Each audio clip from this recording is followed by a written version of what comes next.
Hi, Richard Holliker, Soil Control Films.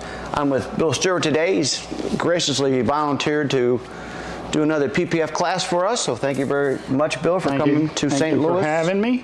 And nice, sunny, warm St. Louis. yeah, it's only about 95 degrees. It's a dry heat here, Bill. It's 95% humidity. Yeah, I think it's hotter here than Florida.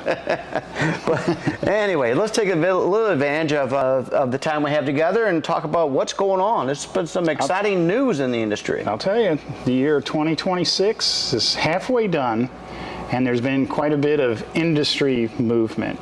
There's been 2 acquisitions of manufacturers, right? Yeah, so the numbers are getting a little tighter now on who's actually doing what. Starting to thin down in the manufacturing sector. For now, we should say. Right, and then there's a very large company that has very good worldwide market share that is going to move into manufacturing.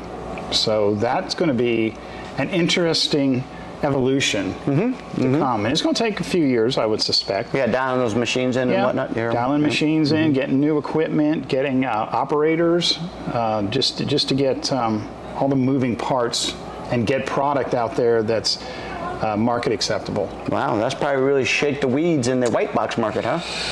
It is going to shake the weeds in the white box market and in the branded market. Sure. Okay. I mean, I think that's the pinnacle of starting where they have over the years and have ended up at that level is quite admirable.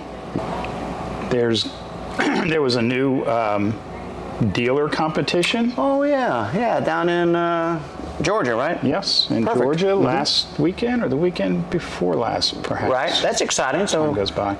Yes, so now there's, that seems to be something that's grasped by the installers, and it's well accepted. It's a great opportunity for them to kind of shine. Sure. And get themselves on social media. Right. Helps their business, helps the brand that supports them. Sure, sure. And obviously it was their inaugural contest, and I think from the feedback I heard, it was done well, and I would expect to see more to come. Good. Yeah, I had a couple of guys down there, and it was fun. My brother Philip went down there, and he did the he stood in for me.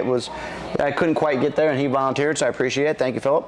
But yeah, we had 2 guys, and one guy moved on, and the other guy just missed it by just a tick. But hey, first time around, and he did really good. So we're excited for him. I've been to a lot of those type of contests over my career in this industry, and I'll tell you, it's a nerve-wracking event.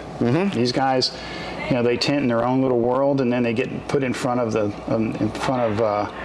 their peers and the manufacturers, and it's admirable to win that. Yeah, it's admirable to lay a good window. I have to tell you. To even do it. In all honesty. Yeah, totally agree. Totally agree. Yes, and as we start to go into the second half of 2026, I believe there's more to come. Yeah. Changes afoot. Well, that's going to be it's going to be fun, and it's going to be interesting to stay tuned to see what perks to the top. That's right. That's right. So talking about manufacturing, there's multiple tiers of manufacturers that a lot of people don't quite understand. There's, as far as I know, and I could be wrong, but as far as I know, there's 2 fully integrated manufacturers. And what that means is that they can take and extrude their polyester, coat it, laminate it, sell it. Finished goods from beginning to end. So they make the clear polyester, add color to the polyester, and or in the dyes, they do dye bath. It depends on how they integrate their colors, metals, and there's 2 of them. And then a large portion of the manufacturers in America and some international are basically coater and laminators. Okay. Where they buy raw material from separate sources, and they predominantly build their own adhesives, scratch coats, laminating adhesive, and then have utilized different dyeing processes, or in some cases pigments, integrated with IR particles, carbon nanoparticles, and basically take A, B, and C and make D. Okay. And then brand it. Right. And there's nothing wrong with that. No. Yeah. It's a very common practice. So it's going to be interesting to see how that also goes. Perfect. Speaking of manufacturers and distributors, there's basically 2 tiers of distributors out there.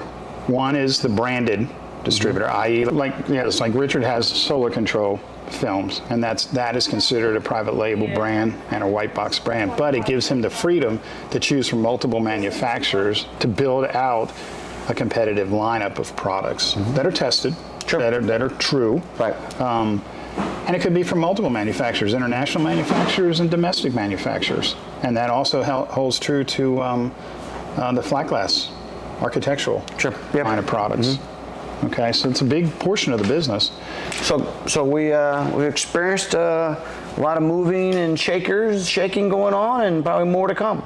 Absolutely. So it's going to be Stay exciting. tuned. Yeah, exciting year. We'll do more of these type videos and try to keep you up to speed as we learn. Obviously, more. we don't mention names, but you can do a little research and you'll figure it out. Yeah. All right. Thanks, Bill. Yep. Thank you.